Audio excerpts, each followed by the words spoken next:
네이버 트렌드에서 천재 호소인 검색량 추세를 보면 올해 1월부터 이슈가 되고 4월을 기점으로 크게 상승한 걸 볼 수 있습니다. 대체 이때 무슨 일이 있었던 걸까요? 올해 2월 지올파의 앨범 Where Does Sasquatch Live 파트 1이 발매됐습니다. 앨범의 타이틀곡 크리스찬은 4월부터 쇼폰 플랫폼을 통해 큰 인기를 얻었는데요. 곡이 너무 자주 나와 바이럴 마케팅이라는 논란이 생겼습니다. 독특한 콘셉트의 곡이다 보니 거부감을 느끼는 사람도 늘었어요. 이 두 가지 요소가 결합해 곡의 인기와 별개로 지올팍을 스스로 천재임을 호소한다는 의미의 천재 호소인이라 부르는 이가 늘어났습니다. 지올팍뿐 아니라 여자아이들의 전소연, 악뮤와 이찬혁 등 많은 음악가 앞에 천재 호소인이라는 표현이 따라붙습니다. 사람들은 왜 이들을 천재 호소인이라 부르는 걸까요?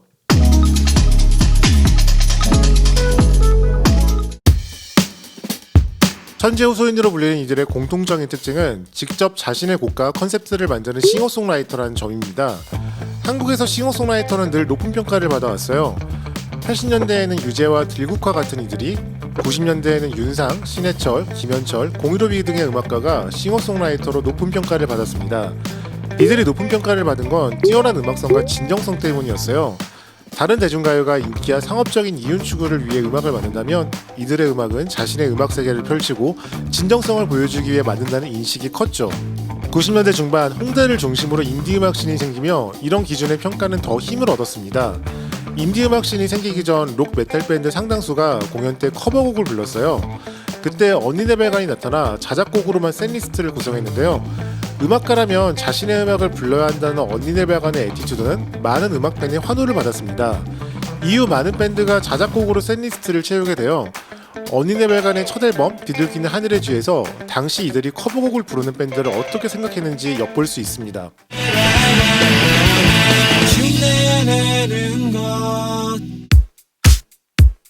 한국 대중음악평론은 90년대 서태지와 아이들과 함께 시작했습니다. 그 전에 음악평론을 하던 이들은 대부분 팝 칼럼니스트라고 불리고 팝음악을 소개했어요. 1987년 직선제의 실시로 민주주의 시대가 열리고 1988년 서울올림픽이 개최되고 1989년 해외여행이 전면적으로 자유화되며 해외의 대중문화가 본격적으로 우리의 생활에 들어오기 시작했어요. 1991년 서태지와 아이들의 데뷔 이후 대학원에서 음악 이론을 공부한 강원과 같은 대중음악 평론가가 함께 주목받고 90년대 한국에서 대중문화는 뜨거운 감자가 됐습니다. 90년대 대중음악의 구도는 이후 회사에서 각 분야의 전문가가 붙어맞는 댄스가요와 인디음악을 중심으로 자신이 직접 곡을 만드는 싱어송라이터로 나뉘어요. 대중음악 평론가 대부분이 댄스가요를 낮게 보고 싱어송라이터 음악을 높게 평가했습니다. 한국 대중음악 명반 순위를 봐도 대부분 싱어송라이터 음악이고요. 외부 작곡가가 만든 댄스가요 음반은 88위를 차지한 김건모 3집과 FX의 핑크테이프밖에 없어요. 1996년 SM은 한국 1세대 K-POP 보이그룹으로 분류되는 H.O.T를 론칭합니다. H.O.T는 많은 부분에서 서태지와 아이들을 벤치마킹했어요. 컴백홈과 유사한 레퍼런스를 가진 전사의 후예로 데뷔했고요. 멤버들을 훈련해 자작곡을 쉽게 했어요. 사실 이들이 만든 곡의 퀄리티가 좋은 편은 아니었거든요. 팬은 상관없이 자신이 좋아하는 이의 음악이라는 것만으로 그들의 음악을 소비했습니다. 물론 결과적으로는 멤버 모두 독립 후 싱어송라이터로서는 한계를 보여줬지만요.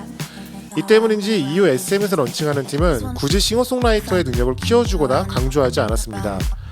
제대로 된 K-POP 그룹 싱어송라이터의 모델은 아마 빅뱅부터일 겁니다. 애초에 YG는 힙합 레이블이었잖아요.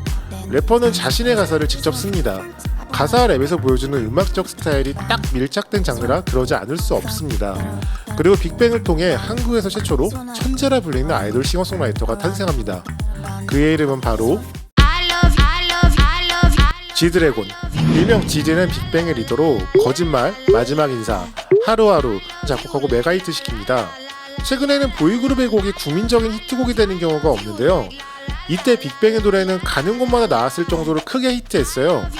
노래뿐 아니라 이들의 하이탑 패션이나 사쿤, MCN 등의 브랜드 또한 젊은이들 사이에서 크게 유행할 만큼 큰 영향력을 보여줬습니다. 당시 천재 호소인이라는 표현은 없었지만 GD 역시 만들어진 천재라는 의견은 있었어요. 그중 대표적인 게 첫 솔로 앨범의 타이틀곡인 하트브레이커 표절 12입니다. GD는 표절 의혹 곡의 주인공 플로라이다가 참여한 리믹스를 발매하며 여기에 강력하게 대응했고요. 이후 GD는 원 오브 카인드로 K-POP뿐 아니라 한국 힙합씬에서도 인정받는 아티스트로 거듭납니다. 한국 흑인음악 웹진 리드머와 한국 대중음악상에서는 이 곡을 올해의 랩 힙합 싱글로 선정했고요. 지금도 종종 뜨거운 이슈인 아이돌 래퍼의 실력을 논할 때 GD는 평생 까방권을 얻었습니다. 이후 서울시립미술관에서의 전시, 샤넬 앰버서더에 선정되고 나이키와 컬래버레이션하는 등 GD는 한국 보이그룹 최초로 전 세계의 관심을 받는 아이코닉한 아티스트가 됩니다. 나도 어디서 꼴리진 않아 아직 쓸만한 건 주지 않아 너 하나 때문에만 날 따라해요 날 따라해요 날 따라해요 날 따라해요. 빅뱅과 GD의 성공은 이후 많은 K-POP 그룹에 영향을 끼쳤는데요. 그중 대표적인 그룹이 방탄소년단, 바로 BTS죠. BTS에 관해서는 나중에 따로 영상을 만들어 볼게요.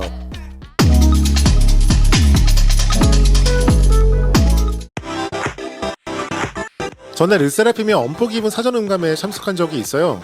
이때 소스뮤직 관계자가 앨범을 만들기 전 멤버들과 인터뷰를 통해 그들의 이야기를 담으려 한다고 하더라고요. 멤버들의 이야기가 어디까지 앨범에 반영되는지는 모르겠지만 많은 팬이 자신이 좋아하는 대상의 진짜 이야기를 듣고 싶어 합니다. 리얼리티 프로그램이 인기 있는 것도 비슷한 이유일 거예요. 사람들은 자신이 보고 듣는 것에서 진정성을 느끼고 싶어 합니다. 이 때문에 직접 자신의 음악을 만드는 K-POP 그룹이 늘어나는 추세예요. 여기에는 달라진 환경도 한몫합니다. 전에는 곡을 만드는 순서가 작사, 작곡, 편곡이었어요. 지금은 트랙 메이커가 비트를 만들어 오면 거기에 맞춰 아티스트가 랩이나 노래를 입힙니다.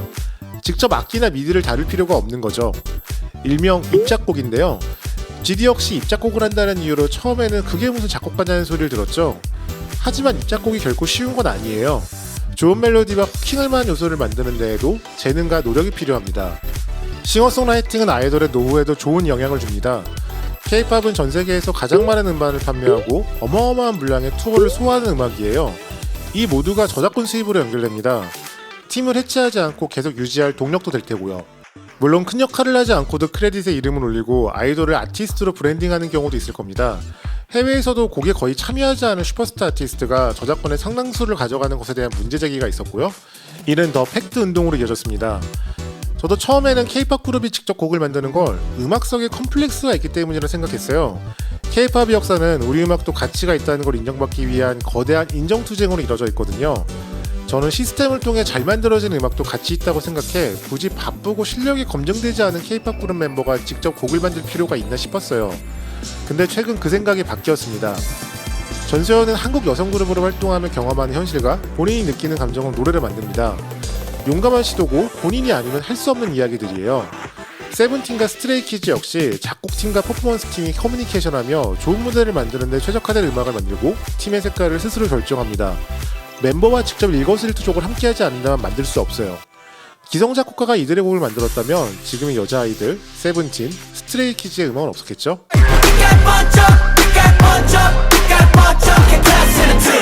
마치 된 것 같아 손을 어디나 쉬지 않아 매일 Why I'm pretty, why I'm lovely, why I'm sexy, why I'm 천재호소인으로 불리는 아티스트들이 스스로 자신을 먼저 천재라 부르는 경우는 드뭅니다. 주변 팬이 그들을 천재라 부르면 그의 거부감을 느낀 이들이 천재호소인이라 낮춰 부르는 형태예요. 인터넷 커뮤니티에서 흔히 볼 수 있는 형태의 논란이죠. 이제 한 사람의 천재 싱어송라이터가 음악을 다 만드는 시대는 끝나는 추세예요. 인디 음악가도 최근에는 혼자 만들기보다 자신이 부족한 부분은 다른 음악가의 도움을 받습니다. 카니 웨스트처럼 어디에서나 천재라 불리는 음악가도 보면 음반 크레딧에 무수히 많은 음악가가 함께 작업한 흔적을 볼 수 있어요. 지드래곤 역시 대부분의 곡을 테디, 초이스 37과 같은 YG 인하우스 프로듀서와 작업했습니다. 여자아이들에게도 팝타임, 세븐틴은 범주, 스트레이키즈는 베르사체 등 늘 함께하는 파트너가 존재하죠. 지올팡 역시 OIOPC, 김한빈, 로켓맨 등 함께 작업하는 파트너가 있고요. 저는 여기서 퍼포머로 드러나는 한 사람을 전부 천재라 부르며 치켜세우거나 천재호손이라 부르며 얕잡아보는 건 함께 작업한 이들의 노고를 무시하는 행동이라 생각해요. 좀 더 열린 마음으로 그들의 음악을 듣고 함께 작업하는 이에게도 관심을 가져보는 건 어떨까요? 전보다 음악 듣는 게 훨씬 재밌어질 겁니다. 지금까지 레카로 위장한 고급 음악 문화 채널 사람들은 왜 하박국이었습니다. 구독, 좋아요 버튼을 누르면 더 많은 고급 정보를 얻을 수 있어요. 감사합니다.